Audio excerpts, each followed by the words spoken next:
Buenas, vale, bienvenidos al mini curso de Apache Cassandra para la asignatura de ASGBD de segundo de así. Vale, en este curso lo que vamos a tratar es de explicar un poquito en profundidad qué es Apache Cassandra, cómo funciona con su arquitectura, su lenguaje su modelado de datos, su lenguaje de consultas y vamos a poner unos pequeños ejemplos de uso de Cassandra en diferentes aplicaciones web que he desarrollado. ¿Vale? Así que vamos a empezar un poquito por lo más básico, una pequeña introducción a las bases de datos NoSQL. Vale, primero hay que saber qué son las NoSQL. Bueno, pues NoSQL, que corresponde a las siglas de Not Only SQL, no solo SQL, es una amplia clase de sistemas de datos que difieren del modelo clásico de sistemas de gestión de bases de datos relacionales. Siendo el cambio más importante que las bases de datos no SQL no utilizan SQL como lenguaje de consulta principal. Las bases de datos no SQL utilizan varios modelos de datos y estas bases son famosas por la facilidad de desarrollo, el desempeño escalable que poseen, la alta disponibilidad y la resiliencia que obtienen, la capacidad de mantener un funcionamiento aceptable.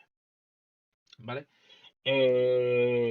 Como podemos ver aquí, tenemos dos tipos de modelos. Modelo de datos que utilizaría en este caso Apache Cassandra, que lo vamos a ver muchísimo más adelante, pero que para hacer un pequeño resumen, es un modelo orientado a columnas, donde todo se está almacenando columnas, una columna un valor, una columna otro valor, mientras que el modelo de los sistemas relacionales, como ya sabemos, consta de varias tablas que pueden estar relacionadas entre sí.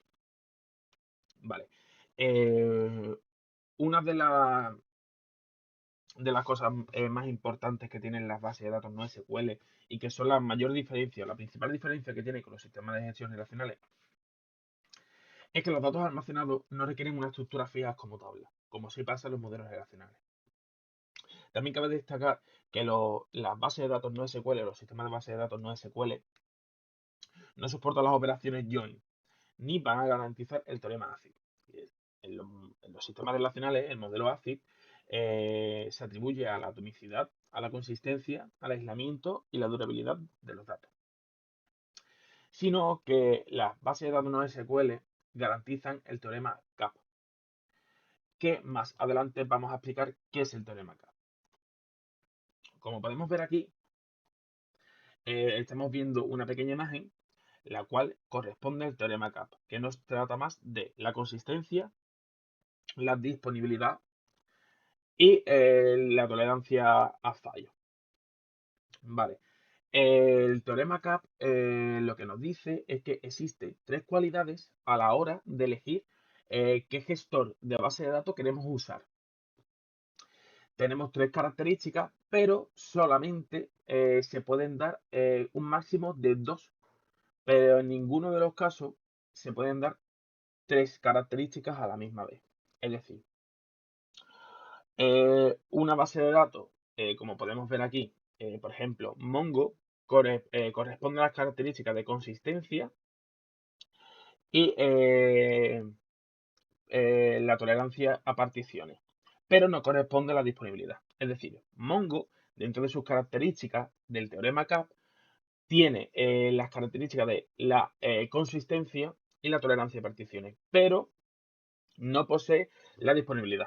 Esto es una cosa bastante sencilla de ver y vamos a estructurar un poquito, o mejor dicho, vamos a ver, poniendo en situación el caso que necesitemos, qué base de datos queremos, o queremos una o queremos otra. Por ejemplo, en el caso de que queramos consistencia, es decir, que no exista incoherencia en los datos y que queramos disponibilidad, que la base de datos esté siempre disponible, tendremos que elegir bases de datos relacionales, como PostgreSQL. Es decir, la consistencia y la disponibilidad van a corresponder a bases de datos relacionales. En el caso de que deseemos consistencia y tolerancia a fallo o a particiones.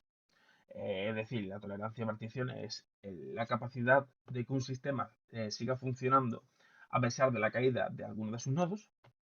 Entonces, si queremos consistencia o tolerancia a particiones, podemos elegir bases de datos como Mongo o HBase o Redis, etc. Y en el caso de que necesitemos una tolerancia a particiones y disponibilidad de los datos, tendremos que elegir, por ejemplo, Cassandra o GhostDB.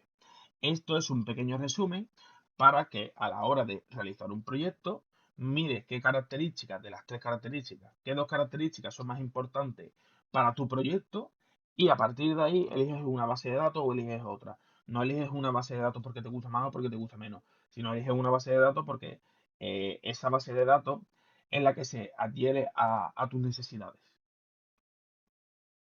Vale. Las características principales de las bases de datos no SQL es que estas bases de datos suelen estar distribuidas. Lo que ganamos cuando las bases de datos están distribuidas es que permitimos que no haya tolerancia a fallos, es decir, que el sistema siempre esté en funcionamiento y acercamos los datos a los usuarios. Tiene una fácil escalabilidad, es decir, es muy sencillo ampliar la base de datos en sí para que, es decir, el añadir más nodos, el añadir más clústeres, que después hablaremos de ello, tiene un esquema flexible. Normalmente no soportan operaciones en las cuales se trata de coger o de sacar datos de una tabla a la misma vez, de dos tablas en este caso. No garantizan el teorema ACID y garantizan el teorema base o el teorema CAP. Simplemente el teorema base es como el teorema en la base de datos relacionales se llama teorema ácido, pues hacen la pequeña broma, entre comillas, de que se llama teorema base, pero en realidad responde al teorema CAP. Vale, y aquí podemos ver una pequeña tabla que lo que nos va a definir son las características de las bases de datos no SQL y las bases de datos relacionales, comparándolas unos con otros. Entonces, como podemos ver en la primera, tenemos el rendimiento. El rendimiento de las bases de datos no SQL es alto, mientras que en las bases de datos relacionales es bajo. Vale. Luego tenemos la fiabilidad. La fiabilidad de las bases de datos no SQL es, eh, es pequeña, es pobre, mientras que la base de datos relacionales es buena. ¿Esto por qué? Bueno, porque al fin y al cabo la base de datos no SQL, dependiendo de la base, evidentemente, no queremos la fiabilidad de los datos. Es decir, nosotros no queremos que las bases de datos no SQL garanticen la consistencia de los datos, ni garanticen que un dato sea fiable. Pues, para eso vamos a utilizar una base de datos relacional. Sino lo que queremos nosotros es que pueda mantener una gran cantidad de datos y que pueda consultarse una gran cantidad de datos en el menor tiempo posible. Esa es de las principales características que tiene NoSQL y por las cuales se utiliza. Luego podemos ver eh, la disponibilidad de los datos, la disponibilidad, perdón, de la base de datos. Podemos ver que en los dos casos, en los dos modelos, es una característica buena. Luego tenemos la consistencia. En las bases de datos no SQL es pobre, mientras que la base de datos relacionales es buena. Esto ya lo acabo de explicar. Es porque no nos interesa que los datos sean fiables al 100%. Evidentemente no queremos perder todos los datos, ¿no? Pero si un dato no es correcto o se pierde de 1 millón de datos, pues ese dato no va a marcar la diferencia en ningún momento. Luego tenemos que el almacenamiento de datos.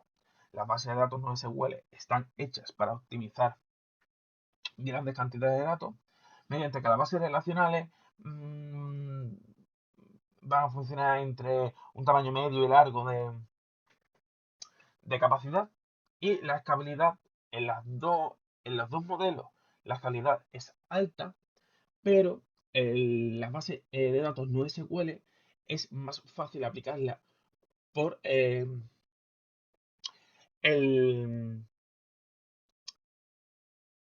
por el poco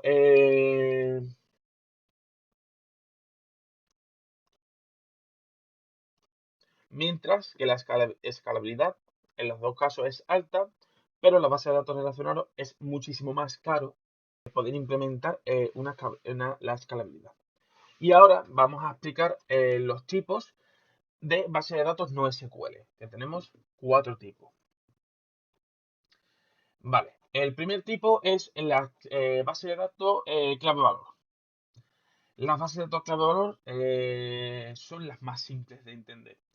Su funcionamiento se basa en que se guardan tuplas que contienen una clave y su valor. Cuando se quiere recuperar el dato, se busca su clave y se devuelve su valor asociado. Así como funciona. La característica que tiene es que la clave sirve o funciona como identificador único. Es muy simple el escalado de las bases de datos de tipo clave-valor. Son muy rápidas y algunas trabajan directamente en memoria, por lo que eso le da aún más rapidez. El motor más famoso de este tipo de base de datos puede ser React. Luego tenemos las bases de datos orientadas a documentos. Estas bases de datos almacenan los datos en forma de documentos. Lo que hacen es que gestiona datos semiestructurados y estos datos se almacenan en algún formato como pueden ser XML o JSON. Poseen una naturaleza jerárquica y el conjunto de documentos que tiene la base de datos se lo conoce como colección. El motor más famoso de datos para este tipo de base de datos no SQL es MongoDB. Vale, tipo de base de datos, vale, las orientadas a columnas. Estas bases de datos están pensadas para el uso de consultas sobre grandes cantidades de datos. Funcionan de una forma muy parecida a las bases de datos relacionales, pero almacenan los datos en columnas. Es decir, lo que está pensada es para recuperar los datos en columnas. Y este tipo de base de datos nos da la característica de ser muy rápidas. Poseen mucha velocidad a la hora de realizar grandes consultas de datos, por lo que nos viene o viene muy bien para, depende de qué proyecto. En nuestro caso, Cassandra es de las bases más famosas del tipo de orientada a columna, en la cual vamos a explicar nosotros. Entonces, en este mini curso, lo que vamos a explicar es cómo Cassandra, como una base de datos orientada a columnas, puede ser una buena opción para introducirla en diferentes aplicaciones web. Lo veremos más adelante. Y por último, tenemos las orientadas a grafos. Esta base de datos utilizan nodos y aristas para representar los datos que tienen almacenados. Este tipo de bases de datos son muy útiles para guardar información en modelos con muchas relaciones. Es decir, esta base de datos representa la información como nodos y representa las relaciones como aristas. Y en ambos, tanto en nodos como en aristas, puede almacenar la información. Y hasta aquí el primer vídeo sobre la introducción a las bases de datos no SQL. Nos veremos en el siguiente.